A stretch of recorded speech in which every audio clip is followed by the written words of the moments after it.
Pastilah akhir-akhir ini ruang saudara menonton televisi dipenuhi dengan berita Barada Eliezer menembak Brigadir Joshua. Eliezer menembak Joshua.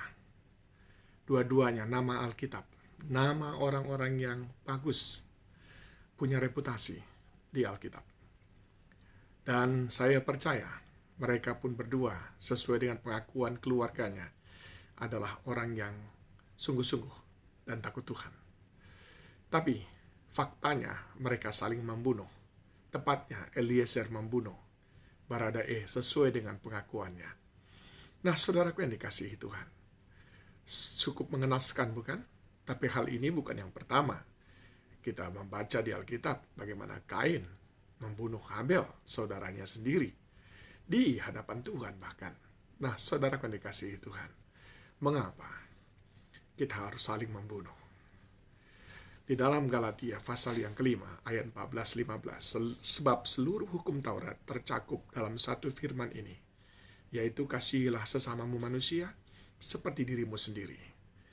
Tetapi jikalau kamu saling menggigit dan saling menelan, awaslah supaya jangan kamu saling membinasakan. Paulus berkata, memang kita sebagai saudara, entah saudara tak bertalian darah, atau saudara dalam Tuhan, ada saja masa-masa di mana kita berselisih satu dengan yang lain. Tapi Paulus berkata, jangan saling membinasakan, jangan saling membunuh. Nah, apa sebetulnya yang sering membuat kita saling membunuh? Menurut Alkitab, satu adalah kecurangan. Alkitab berkata dalam Amsal 16 ayat 28, orang yang curang menimbulkan pertengkaran, dan seorang pemfitnah menceraikan sahabat yang karib.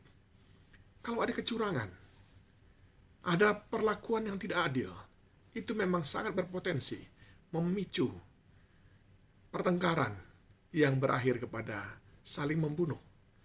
Oleh sebab itu, saudara yang dikasihi Tuhan, sebagai saudara, janganlah kiranya ada di antara kita kecurangan, pengkhianatan satu dengan yang lain. Yang kedua, saudaraku, ketamakan, tamak, rakus, mokus. Ini adalah hal yang juga membuat kita saling membunuh. Amsal 28 ayat 25, orang yang loba menimbulkan pertengkaran, tetapi siapa percaya kepada Tuhan diberi kelimpahan. Loba, dia menimbulkan pertengkaran karena sering sekali orang yang loba itu akhirnya menghalalkan semua cara untuk mendapatkan keuntungan. Bahkan istri, anak, orang tua, adik sekalipun, semua disikat. Bila perlu dihabisi, dibunuh. Itu sudah cerita yang kita sudah banyak baca dan dengar di media massa. Sesama saudara saling membunuh hanya karena ingin mendapatkan sesuatu oleh karena dorongan, ketamakan. Dan yang ketiga adalah pengendalian diri yang lemah. Amsal 28, Amsal 29 ayat 22. Si pemarah menimbulkan pertengkaran, dan orang yang lekas gusar banyak pelanggarannya. Pengendalian dirinya lemah. Amsal 30 ayat 33. Sebab kalau susu ditekan, mentega dihasilkan, dan kalau hidung ditekan, darah keluar. Tapi kalau manusia, kalau kemarahan ditekan, pertengkaran timbul. Nah, karena kita nggak bisa menguasai diri. Dan saudara tahu pengendalian diri itu adalah buah Roh Kudus. Orang yang tinggal di dalam Tuhan, membiarkan dirinya dikendalikan oleh Roh Kudus, mereka akan menjauhi pertengkaran, apalagi saling membunuh. Yang keempat, saudaraku, ingat tadi yang pertama apa? Yang pertama tadi adalah kecurangan. Yang kedua, ketamakan. Yang ketiga, pengendalian diri. Yang keempat, ambisi. Ambisi. Perhatikan baik-baik, Yakobus 4 ayat 1. Dari manakah datangnya sengketa dan pertengkaran di antara kamu? Bukankah datangnya dari hawa nafsu yang saling berjuang di dalam tubuhmu? Murid-murid bertengkar. Lukas 9 ayat 46. Maka timbullah pertengkaran di antara murid-murid Yesus tentang siapakah yang terbesar di antara mereka. Ambisi, ingin lebih dari yang lain, ingin mengejar dengan cara yang cepat, ingin mencapai sesuatu, mengungguli yang lain, punya ambisi yang terlalu besar, sering sekali membuat kita saling bertengkar, bahkan saling membunuh. Dan yang kelima adalah persoalan yang dicari-cari. 2 Timotius 2 ayat 23. Hindarilah soal-soal yang dicari-cari, yang bodoh dan tidak layak.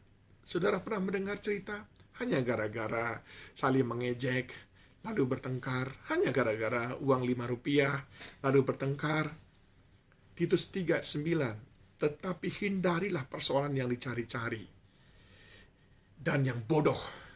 Persoalan silsilah, percekcokan, pertengkaran mengenai hukum Taurat, hanya karena kalah di dalam adu argumentasi, lalu berdebat, saling membunuh.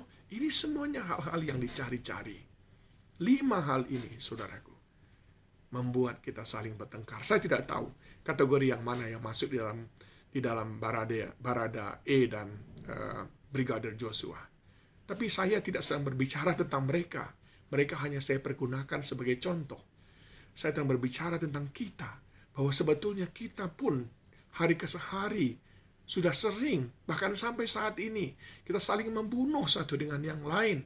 Oleh karena 5 faktor ini tadi, kita tidak sadar bahkan kita belum diadili.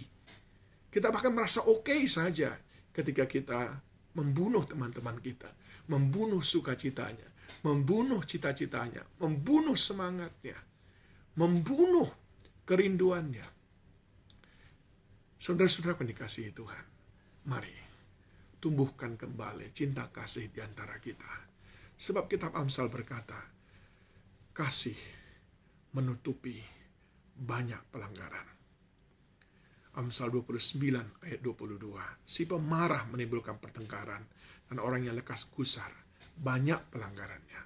Saudara yang dikasihi Tuhan, biarlah kita semuanya menjadi orang-orang yang memiliki kasih, sehingga kita mengutamakan kasih dibanding daripada kecurangan, ketamakan, ambisi, pengendalian diri yang kurang. Semua itu kita singkirkan, bahkan soal yang dicari-cari.